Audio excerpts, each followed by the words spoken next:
Mark Zuckerberg's comments during this week's congressional hearings could cost him over 10 hours of questioning about Facebook's privacy practices on Tuesday and Wednesday. Zuckerberg fielded numerous questions about one of the few government enforcement actions against his company, a 2011 consent decree with the Federal Trade Commission to settle allegations that Facebook made privacy promises it did not keep, including sharing data with other apps without informing users. The consent decree, which required audits of Facebook's privacy practices every 2 years and barred the company from misleading consumers about the privacy of their personal information, was hailed as groundbreaking at the time. It was supposed to prevent a kind of privacy breach that occurred when a Cambridge University researcher used a little-noticed app to collect personal information on 87 million US Facebook users, which he then shared with the political consulting firm Cambridge Analytica. Zuckerberg was asked repeatedly why Facebook did not inform the FTC when it learned about the Cambridge data sharing in 2015. Wednesday,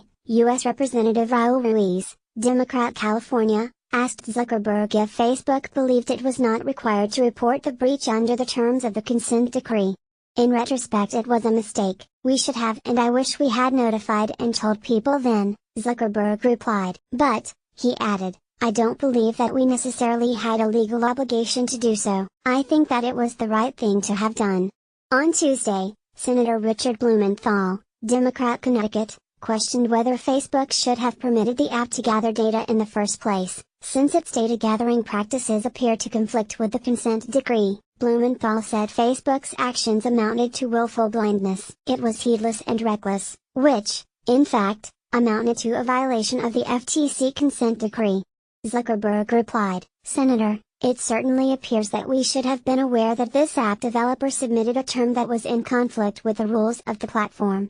Last month, the FTC took the unusual step of publicly announcing that it would investigate Facebook's data handling practices, 1 week after The Guardian and the New York Times reported that Cambridge Analytica still held the data gathered by the researcher. The Cambridge incident laid bare both the FTC's shortcomings in enforcing its own orders, and the agency's weak arsenal against global behemoths such as Facebook.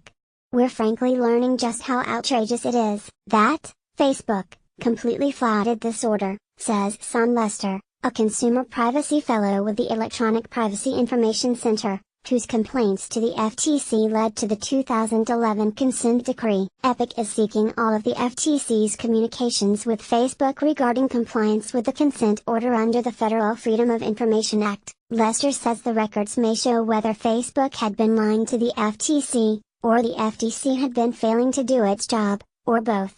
The FTC has a broad mandate to protect consumers, but has relatively weak authority to issue binding rules and impose penalties. That could prove little comfort to Facebook, since the consent decree it signed specifies penalties of up to $40,000 per violation. With so many users affected, the fines could theoretically run into the trillions. 2 former FTC officials believe the blame lies with Facebook. David Vladek, the former director of the FTC's Bureau of Consumer Protection who oversaw the Facebook investigation that led to the 2011 consent decree, expects the new FTC investigation to lead to substantial penalties, and a new, stronger consent decree. To this day Facebook cannot ensure people that their data isn't in some server in Russia. That is an utter failure, says Vladek, now a professor at Georgetown Law. Facebook was required to assess these risks, and not doing anything to verify where user data was shared is just outrageous. They didn't do any audits. That's why they didn't know about Cambridge Analytica until they read about it. Jessica Rich, the Vice President of Advocacy for Consumer Reports and Vladek's successor as Director of the Bureau of Consumer Protection, predicts that the FTC will take at least a year to investigate and that another consent order is likely. The kind of public attention that this matter is getting obviously puts pressure on them to do an extra careful job, says Rich. The fact that the Commission chose to publicly disclose the investigation is evidence that they do feel the pressure, she says. Vladek and Rich both emphasize that the agency is small and has hundreds of companies under consent order. As part of the decree, an outside firm is supposed to audit Facebook's privacy practices every 2 years, but those reports are not made public. Rich says the consent order does not specifically require Facebook to notify the FTC immediately about potential violations. But, she says, I would expect that a breach like Cambridge Analytica should have come to light in the third-party audits. Whether or not Facebook was legally required to disclose the breach, its failure to do so showed a lack of good faith in the process, says Rich, Facing the Music.